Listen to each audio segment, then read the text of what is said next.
wararka ka imaanaya magaalada Laascaanood ee xarunta gobolka Sool ayaa ku soo waramaya in ciidamadii ugu badnaa ee kamid ah ciidamada dadka deegaanka SSC Hagen buuxa la geliyay kadib markii la soo bandhigay muuqaalada furimaha kala duwan ee ciidamada SSC ciidamadii ugu badnaa ee halkaasi ku qulqulaya kadib markii saqdi dhexe xalay marqura digniinta ciidamada loo jeediyay kadib markii ciidamada maamulka Somaliland ay dhaqaaqyo culus ka sameeyeen aagaga bari iyo galbeed ee magaalada Laascaanood ee xarunta gobolka Sool labada dhanba saaka waxay halkaasi ka wadaan dhaqaaqyo culus kadib markii ciidamadii ugu badnaa halkaasi la wada geeyay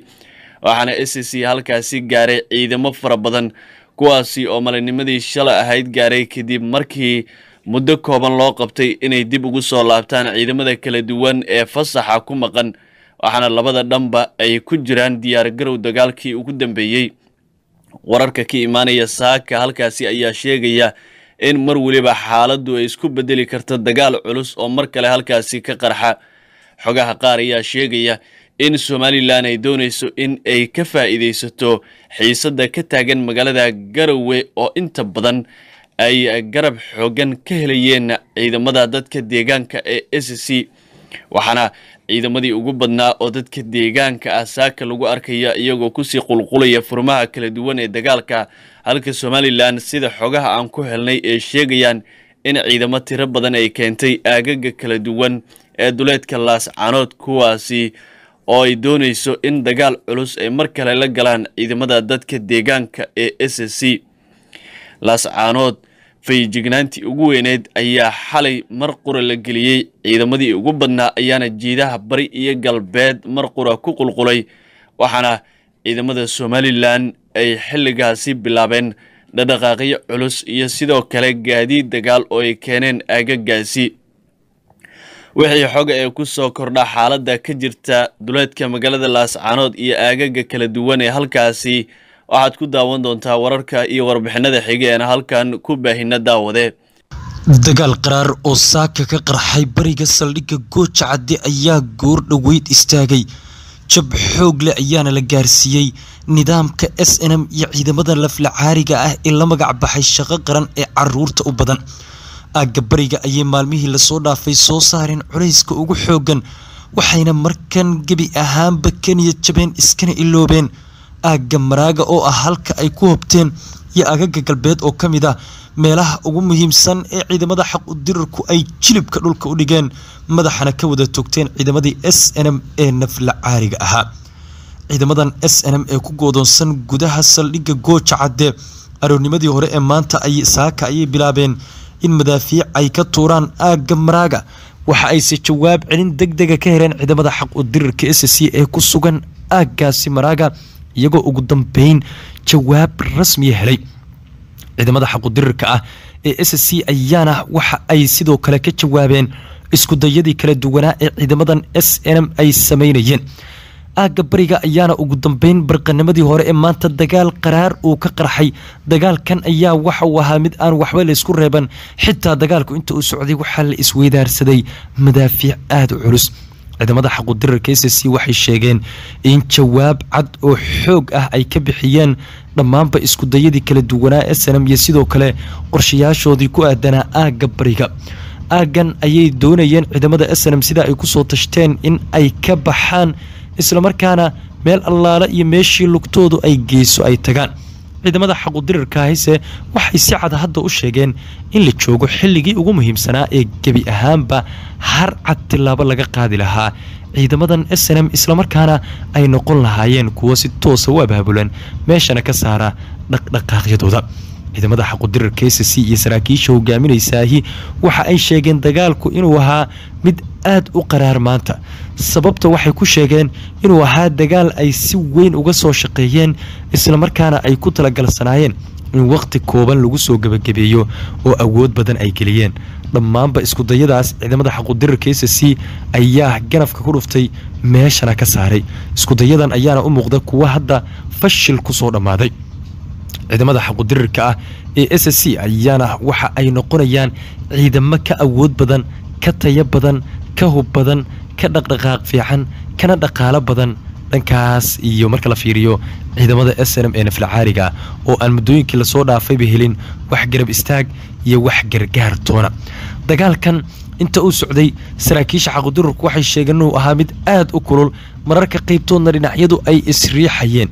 dagaalku waxa uu istaagay daqiiqada ka hor welina sida sarkaal ka mid ah xaqudurku warqaba TV u sheegay aagagaas waxaa laga maqlayaa rasaas teelteela oo dhacaysa walow uusan xaqiijin karin rasaasta iyo cidda ridaysa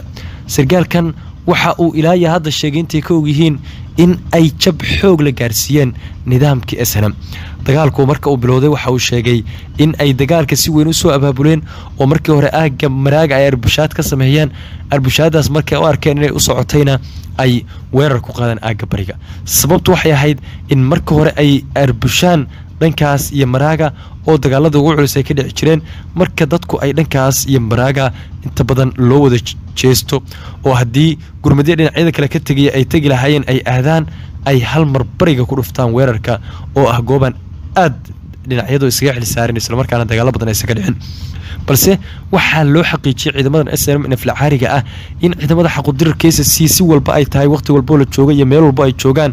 ay yihiin kuwa feejigan oo si dhow ula socda dhaqdhaqaaqyada kala duwan ee la sameeyo iyo sidoo kale tilaabooyinka wax ku olka ah ee la qaadayo saraakiisha ciidamada xaq u dirirka ah ee SSC waxay sheegeen dagaalkan markii uu cuslaaday kadib in gurmadu uga yimid dhanka magaalada Laascaanood ee xarunta gobolka Sool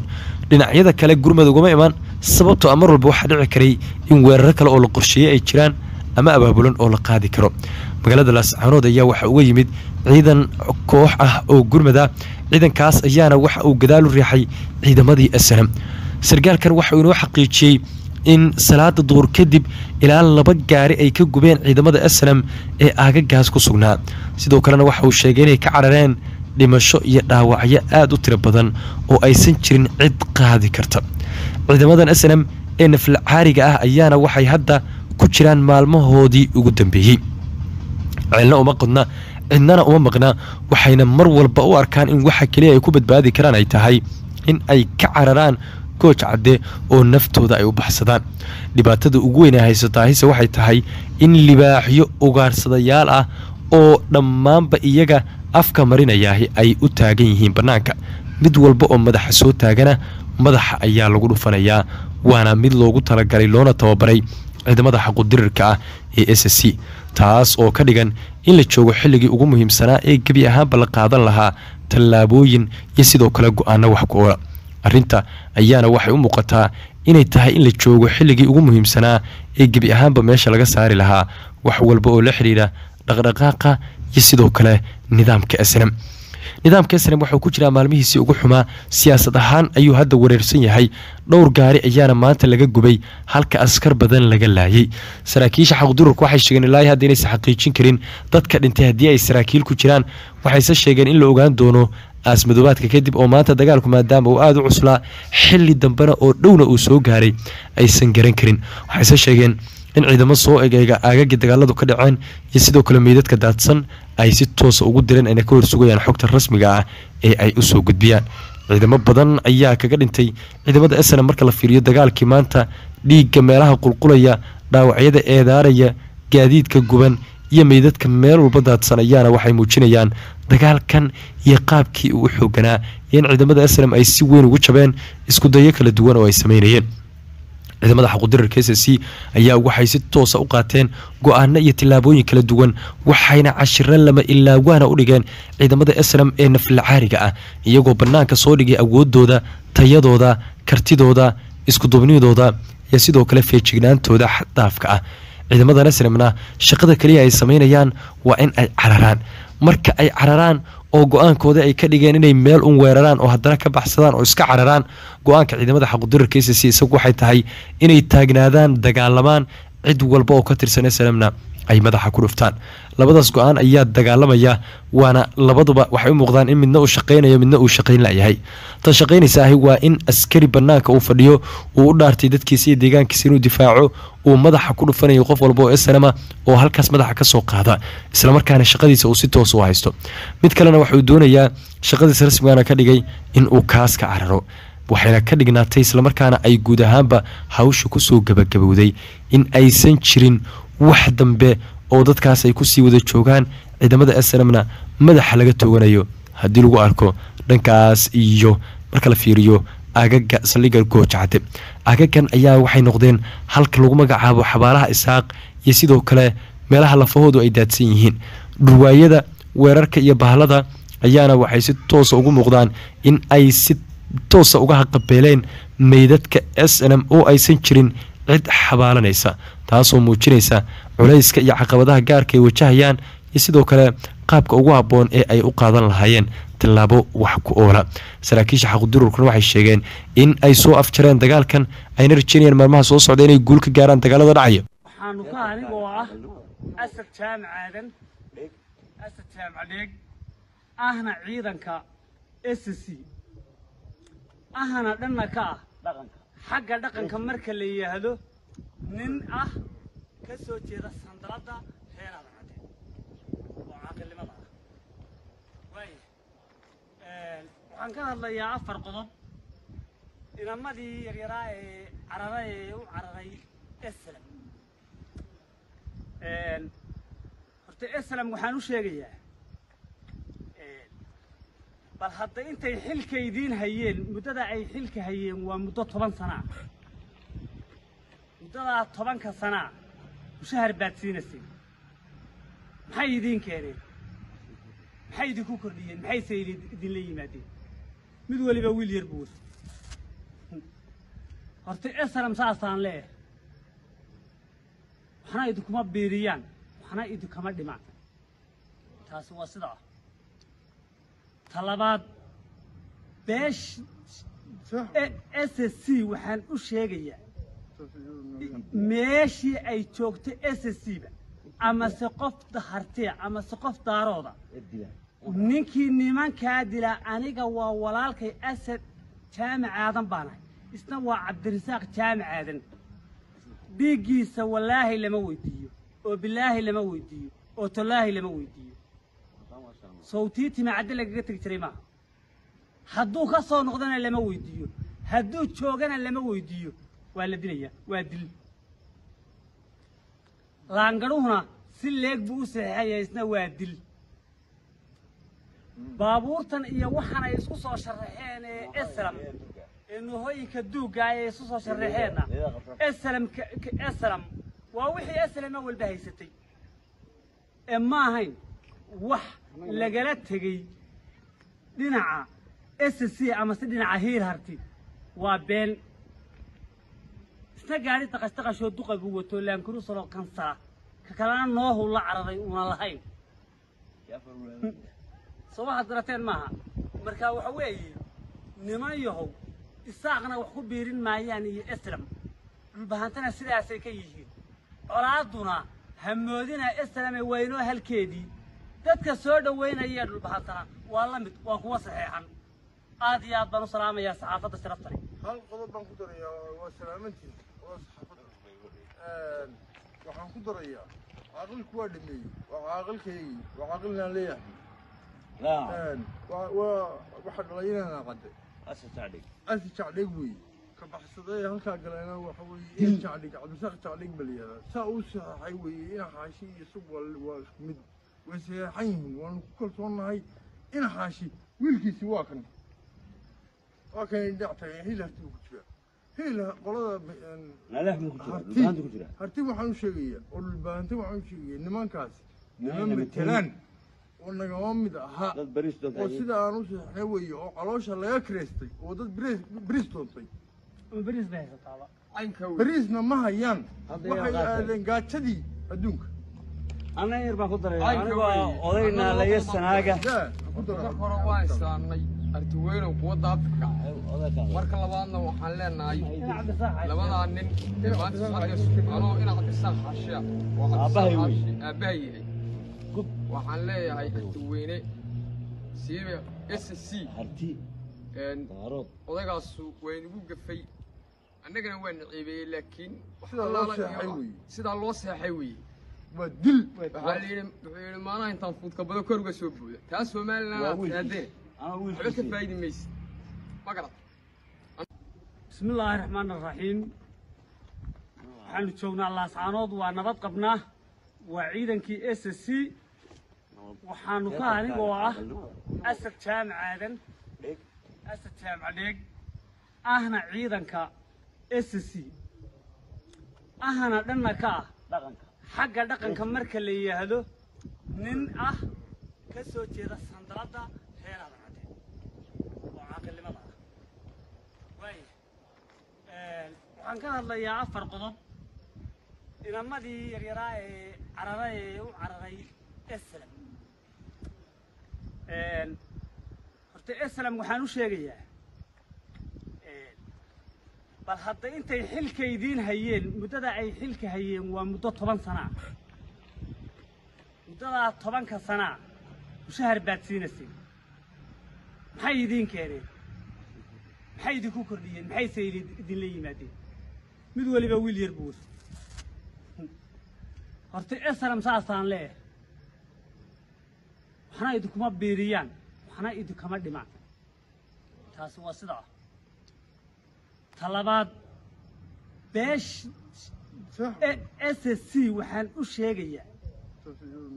meeshii ay joogto SSC ba ama se qof dahartee ama se qof daarooda ninkii nimankaa dila aniga waa walaalkay asad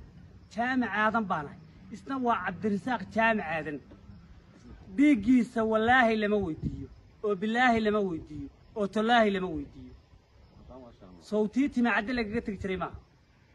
hadduu ka soo noqdana lama weydiiyo hadduu joogana lama weydiiyo waa la dilayaa waa dil laangadhuhuna si leeg buu u saxeexaya isna waa dil baabuurtan iyo waxaan ay isku soo sharaxeen ee SLM ee nuhooyinka duuga ay isku soo sharaxeenna SLM waa wixii SLM walba haysatay ee ma ahayn wax lagala tegay dhinaca SSC ama si dhinaca hiir harti waa been isna gaari taqashoo duqa buu wato laankuru soo kansara ka kalena noohu la cararay una lahayn soo waxa darateen maaha marka waxa weeye niman yahow isaaqna wax ku biirin maayaan iyo SLM dhulbahantana sidaasay ka yihiin colaaduna hamoodina SLM weynoo halkeedii dadka soo dhaweynaya dhulbahantana waa la mid waa kuwa saxeexan aad iyo aad baan u salaamayaa saxaafadda sharafta leh hal qodob baan ku darayaa waa salaamantii waa saxaafadda waxaan ku darayaa caaqilku waa dhameeyey waa caaqilkaygii waa caaqilnaan leeyahay waxa dhalay inaan qadday asi jacdhig weeye ka baxsaday halkaa galeena waxa weeye in jacdhig cabdisaaq jacdhig baa la yihahdaa saa uu saxaxay weeye ina xaashi iyo sug waa isku mid way saxeexan yihiin waanu ku kalsoonnahay ina xaashi wiilkiisi waa kan dhinac tagay hiil harti buu ku jiraa hiil qolada harti waxaan u sheegayaa oo dhulbaahanta waxaan u sheegayaa nimankaasi niman matelaan oo nagama mid ahaa oo sida aan u saxeexnay weeye oo caloosha laga kireystay oo dad bariis doontay bariisna ma hayaan waxay aadeen gaajadii adduunka أنا يربح قدرة أنا أضينا لي السناجة hore waa islaamnay artiweyno quwadda Afrika marka labaadna waxaan leenahay labadaa nin maanta anoo ina cabdisaaq xashiya oo aabahay yahay waxaan leeyahay artiweyne siiba SSC odaygaas way nagu gafay annagana waa naciibeeyey laakiin sidaa loo seexay weeye ودل وحالي ما أنا إنت فوت كبده كرجة سوبوده تاس فمالنا هذين حبك فايد ميس ما قرأت أنا قلنا ونورسنا أنا إركم ماشي دروشات هذه الهيني إذن كاين تاوا كبح عاودنا لي أحمد وريت سناجة سلام عبد الكذا سانتير ولا يلا أنت تقاموي تقام تكلموي تقام أنا قمت يقوى خلقة عارف إذا كانوا ما خلي ويلخون علينا حشوا خلي منهم قر قرافتو أنا ما قاعد يقدر ميست قف بريستون إنما مثله الساعة أنا لو كسر نقض حدهم والله وبالله والله يلا ساعة من المدينة العين اسكتك أنت إذا كنا مان يقولوا واحد اللي تاس نالي احمد من يسوي بس يقول انت وقبيل انت قرادة اسم ماذا؟ صدق عفرت يا شنطة هذا اللي ضغطي انت يا قدي ده انا يا قدي ده يقول احسنتي